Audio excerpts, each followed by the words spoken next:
Welcome back to Next-Gen Console Watch, our show following the latest gaming hardware. I'm Daemon Hatfield, and this week I'm joined by Max Scoville from Podcast Beyond and IGN Senior Manager, Hardware Content, Bo Moore. We've talked a lot about how the cost of gaming this generation has been going in the wrong direction. Both the PlayStation 5 and Xbox Series X launched in 2020 at $500.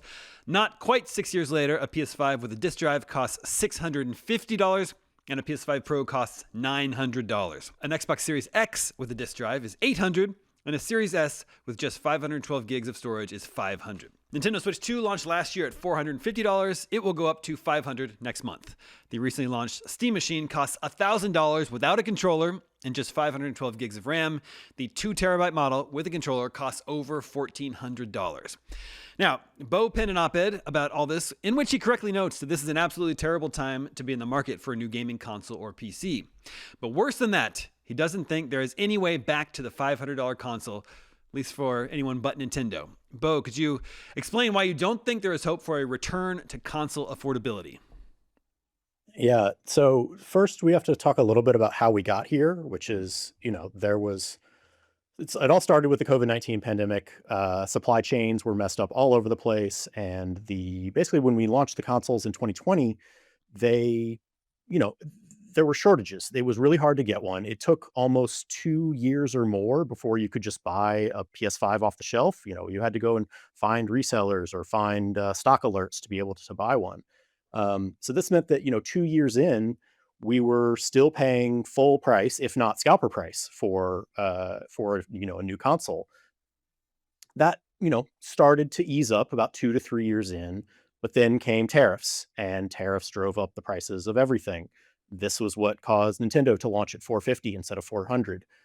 It caused, I believe, the first of if there wasn't an immediate price rise of the PS5 and the Series X, they certainly weren't coming down in price. Normally we would start to see things trickle down via a slim console or holiday discounts. We didn't really get much of that. But that too, we almost could have gotten through it, I think. Tariffs eventually, in theory, get rescinded. But then came the chip shortage, and now we are dealing with the AI data center build out that is affecting the price of everything because RAM chips are in pretty much all of our electronics. It's the RAM that is used to make graphics cards, to make CPUs, to make your storage, and of course the RAM itself. And so now, what a RAM stick that would have cost maybe $100 before, a relatively insignificant portion of an overall PC build or a console, that's now $300, $400, $600 potentially. And so you have these pieces of hardware that are just way, way, way more expensive than they should have been. Now, the problem with anything returning to normal is that it's not going away anytime soon. The RAM shortage is expected to last well into 2028, if not longer. And so by the time we get to any type of approaching normalcy in terms of supply chains and availability of hardware, availability of these chips, we're looking at, 2028, 2029 maybe. And by then, we're going to have been basically used to paying these higher prices for several years now. And even if all of those various factors work themselves out and everything, at that point, people will have been used to paying $700, $800 or more for their consoles. And I just don't see Sony or Microsoft having any incentive to go way back down because inflation is here to stay. And it is not when inflation goes down, it's not the price is going down. It is the rate at which they are increasing, returning to a normal rate. And so with high inflation, the prices, they're just moving up too quickly. And I just don't see a world where there's any incentive for these companies to price their things low, and they're not going to be able to because the hardware, all of the hardware underneath them is that much more expensive. Yeah, we actually just put up an article as we're recording this that reportedly 2027's memory capacity is already sold out now. So definitely not easing up over the next year or so. But Bo, I guess what my concern is, I think it is realistic that the prices, they're not going to come down, but I don't think it's because people are going to get used to paying $1,000 for consoles. I don't think most people can afford $1,000 for consoles. which creates a pretty bad situation for the industry, which could lead to a crash. So I'd be curious to hear your thoughts. Like, I don't really see consumers getting used to paying $1,000 for consoles because I don't think they can't, at least not at the scale that would result in 100+ million unit sales for a console generation. Yeah, I think by then, I'm sure we'll see discounts and a 500 or cheaper price on maybe the Series X and the PS5, because by then we're going to be talking about the PS6 and Project Helix and whatever these next gen consoles end up being. And I think the real question is, what are those consoles going to be and what type of performance levels do they target? Because if we can't afford, if this is how much it costs to create a console that cost that was built 5 years ago, 6 years ago now, um what the next gen is going to be all that much more powerful in theory. And if it is that much more powerful, then it's going to require that much more of a hardware commitment to just for the price of the underlying hardware inside of it. It's well known that the consoles they're the best bang for your buck in terms of price to performance right when they come out, because they are a new generation. There's a generational leap in what they're capable of doing. And at least in years past, the console makers have been willing to basically they take a loss on the hardware itself because they owned the ecosystem, and they were willing to make that back in software over the course of the lifetime of that console. But the thing is we're now going closer to these open markets. Microsoft is putting its game on PlayStation consoles. PlayStation, at least, they're keeping their stuff locked down, but more and more stuff is available on PC.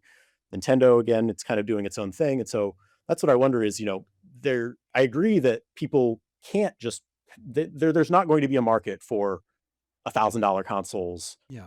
But that's the thing, is there is a market for a $900 PS5 and PS5 Pro. And there is a market for $1,600 GPUs. The price of graphics cards went up significantly over this period of time because of all of the things that I mentioned, as well as they also saw these the booms in cryptocurrency that created massive GPU shortages in 2018 and 2020, and then of course through all the stuff that I just mentioned. And each time that happened, people got used to paying scalper prices. They didn't like it, but people were buying them. And then when the next gen came out of those graphics cards, it wasn't fully at the inflated scalper price, but it was also not as cheap as the generation before. Okay, Max, let's bring you in here. What's your reaction to the thesis that the $500 PlayStation is over? And can the PlayStation business remain healthy at this elevated entry-level price? Optimistically, I would love to say that Sony reads the room and sees that there are a whole lot of people who will pay $500 for a console, but not as many who are willing to shell out $900. The problem here is it's just a barrier to entry. Sony has these amazing games that are exclusive to PlayStation consoles, but they're not really churning them out at a quick enough clip that I think it justifies, the price of admission for the next gen of console. I just don't really feel like we need PS6 right now. Like, I don't think we're there for it. I mean, we've seen the price of the PS5 go up. The kind of running theme at the beginning of the console generation was the fact that there's nothing on there that really justifies needing a new console. So many games were either cross-platform or people were still playing PS4 games. And yeah, I mean, the PS5 Pro came along and so far I haven't really seen a strong case to even grab one of those. So I'm really wondering what a PlayStation 6 could even do to, entice me, let alone justify a massive price tag that it's probably going to have. It really just seems like it's veering towards being a luxury item rather than an easy point of entry to gaming. Like if you're spending $1,000, it's in for a penny, in for a pound. You might as well just keep saving and buy a high end gaming rig or a medium end gaming rig and then swap out parts as needed. Obviously there's a bit more tinkering involved with getting on the PC side of things, but it's also, you get access to so many more games, and the games themselves are regularly cheaper. And Sony, a couple of console generations ago, you could count on them putting out a bunch of console exclusives. They were like, yeah, I'm buying a PlayStation, I'm getting on the ground floor with this, I know what I'm getting, it's easy to set up, it's a proven quantity. But yeah, not so much. And again, it used to be halfway through the console generation we would see a price cut, and that would get a whole bunch more people in the door. But this time around, I mean, we saw this with last gen, as opposed to the mid-gen refresh being oh hey, it's a leaner and cheaper model that we launched a few years ago. Now it's like they launched the more expensive one and maybe you get a price cut that we do the PS4 Pro. But in this case, the PS5 got more expensive, and then we got the PS5 Pro, which, if anything, the most killer feature of the PS5 Pro is that it makes the regular PS5 look cheaper by comparison, just by the sheer nature that it is $900. Which again, it just doesn't feel like a console price tag. And maybe that's what we should be paying for this kind of hardware, given the state of everything. But I also just I don't know. It feels like a high-end electronic device rather than like a cool video game machine. That said, Sony does make those. Did you know Sony still makes Walkmen? What? They're MP3 players.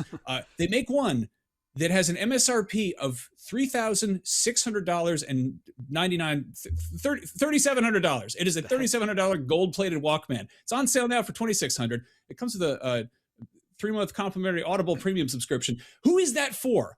That's for like Hideo Kojima when he's up late at night doing things with a credit card he's not supposed to. Like it is a absurd rockstar luxury item. I'm not going to say that they're going to put out a $3,500 console, but they know that there are people out there who will pay $1,000 for whatever the next thing is. I just worry that most people aren't those people. Yeah, that's true. And wow. I mean, you look at just today we got the news that the recent PS4, PS5 release of Call of Duty Black Ops 2, which is a 13-year-old game, sold 8 million copies. And it's not even a good port. People are fine playing older games. People are okay not getting games that are taking full advantage of cutting edge hardware. We don't need that. Like the best selling game of the year is Mecha Chameleon, which it's not a big budget game, clearly. And Nintendo is proving that you can make great games using lower end components. Lifespan of the Switch 1 being proof of that. That's a glorified Android tablet. And yeah, I mean, Sony, obviously they are in the business of selling cool consumer electronics, and Microsoft obviously wants to make a kind of consumer grade entry point to high end PC gaming, whatever the Helix is going to be. But there will be cool games that take advantage of this power, but ultimately, like, do we even need it? And yeah, I feel like there's a whole other market of maybe the days of the $500 new console are gone, but I could see there being a whole other area of just maybe it's just lower end components for cheaper. Maybe there's an appeal for that. Yeah, that leads directly into my next point, which is that if consumers can't afford to buy $1,000 consoles and Sony and Microsoft either can't figure out a way to bring prices down or refuse, then everything comes crashing down. Now, the video game industry has crashed before, and it bounced back bigger and better and healthier than it had ever been. The difference is that the crash of 1983 wasn't about an affordability crisis. It was about the market being flooded with low-quality software and consumer interest drying up. They got burned one too many times by the ETs and the Pac-Man home ports. People haven't lost interest in gaming today. They want to be able to access the newest games. But another big difference between today and 1983 is that today we have a rich 50-year library of incredible games, like Max was just alluding to. We now have the choice. You could pay $1,000 for a PlayStation 6 to have the luxury of buying the 1 or 2 releases PlayStation can manage a year, or buy an AYN Thor for $250, spin forever playing amazing older games. Okay, that's my take. I want to get both of yours on that. Bo, how about you first? Yeah, I think that's 100% right, because yes, the library of games that are available to play is just so vast now, and that I think is the way this generation went, and the way the next generation probably will go too, is that yes, the consoles are going to just be this. It's the Halo device, and when I say Halo, I don't mean Halo Combat Evolved, but Halo as in the high end, reaching the upper echelon of what the hardware can be. In the same way that if you look at graphics cards, there's everything from the now 5090. If you're talking about the NVIDIA 50 series, a 5090 costs it cost $2,000 at launch. It's like $4,000 now. I don't know who's buying that, but apparently people are. But also graphics cards go all the way down to costing $200-$400, and they play the same games, and it's just the graphic settings that you have to tweak. But to some extent, as long as the game is still playable, and yes, unfortunately, there are games that they can look so bad that they are not playable. Don't get me started on the new not Master Chief Collection, but Combat Evolved. Campaign Evolved. Campaign Evolved. as long as the games still run, yeah, you can run it on lower end hardware. And I think that's why Nintendo has been so successful this generation. The Switch 2 is Nintendo's, I believe, second fastest selling console, or fastest selling and second best overall selling. Mhm. And it's because it's the affordable entry point. And the nice thing though about the Switch 2 is that yes, it is at a lower graphical point than the PS5 and the Series X, but it's not so bad as the Switch 1, because by the end of the Switch 1's lifetime, it was getting quite to the point of it was struggling pretty bad to play some of the latest games. But the Switch 2, it does a great job. And so there's not much that you need this high-end hardware for, other than making the games just look so photorealistic, or for the absolute best ray tracing, or whatever it is that needs that fully, maxed out settings. Um, the critical thing though is going to come down to developer and game optimization, because when the hardware is really good and it can run things easily, then developers don't have to put as much work into optimizing their game. But when you look at games that the games that run the best on a massive variety of hardware, everything from super low end up to super high end, it's the stuff, it's the games that the devs have put in the optimization work to make sure that it works on that lower end hardware, and not only developing for the high end. Yeah, Max, don't you think Nintendo is just, I mean, they've been set up for success in comparison to PS5 and Xbox Series X, because they've got the much more affordable option and the best, franchise library. You were talking about PlayStation's library. It's very strong, but it's not Nintendo. It's not Mario and Zelda. No, right? and I mean, Nintendo's also, they're putting out, blockbuster family films. They're opening theme parks. Nintendo is shorthand for a video game console. It's been around long enough that you're gonna, if you want to get on the ground floor with video games, that's a pretty easy place to go. Pretty straightforward. The one thing I think they jumped on right when Sony was pulling out of this space is the handheld side of things. And speaking about what a PlayStation 6 could do that would get my attention, I honestly think if they were like, hey, we took a PS5 and we shrunk it and it's a Switch now, that would be kind of cool. It doesn't matter if it's a more powerful thing. Just the novelty of taking games on the go is hugely appealing. And I think the success of the Steam Deck and the ROG Ally X, or whatever, the various gaming handhelds, and the fact that Xbox has even dipped a toe into that market, there's definitely an appeal there. And it's kind of ironic, I bring up a $3,700 Walkman, but like Sony revolutionized the idea of portable entertainment with the original Walkman. Like, they understand that people do like to have this kind of isolated experience.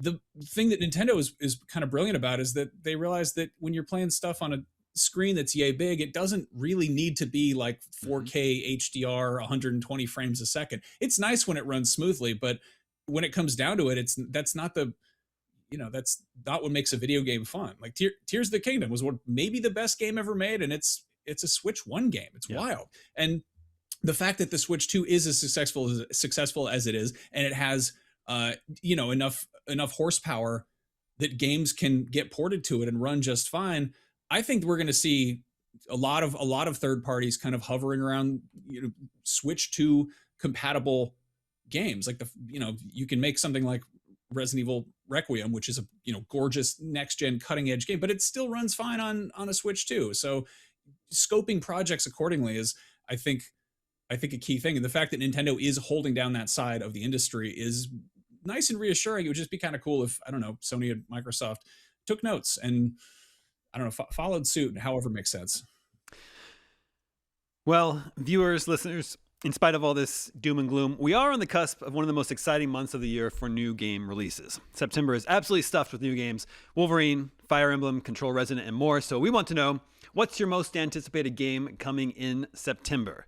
Make sure to vote at IGN.com or on Spotify the day this episode goes live. We'll share the results with you next episode, just like we can last week's poll. We wanted to know, PlayStation fans who are playing Halo Campaign Evolved for the first time, what do you think? And the results are interesting here. They're very, very similar. 29% said, I love it, I want more. 28% said, I wish I had multiplayer. But those are the people that are playing it. And then 21% said, it's no kill zone. And 21% said, I've just never been interested in Halo. So very, very similar results on both sides of the coin there. All right, that is our show. Thank you to both Max and Bo. Thank you to everyone working behind the scenes to make this show possible. My name is Damon. We'll be back next week with more of the latest gaming hardware, and we'll see you then.